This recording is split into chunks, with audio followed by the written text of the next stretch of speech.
নিজের সন্তানের দোষ নিজের কাছে মনে হয় না, কিন্তু অপরের সন্তান একটা অপরাধ করলে তারে নিয়ে আমরা মাতামাতি শুরু করে দিই।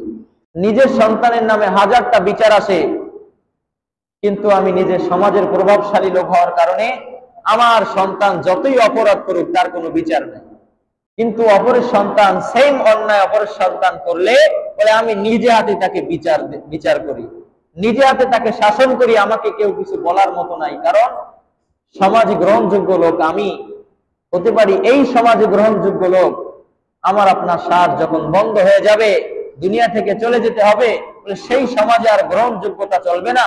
সেই সমাজে চলবে একমাত্র আল্লাহর হুকুম মেনেছি কিনা, দুনিয়ায় হক আদায় করেছে কিনা, সঠিকভাবে যা যা ছিল সব পালন করেছে কিনা। সেটা না করলে সেই দিন আর গায়ের জোর, টাকার জোর, ক্ষমতার জোর চলবে না।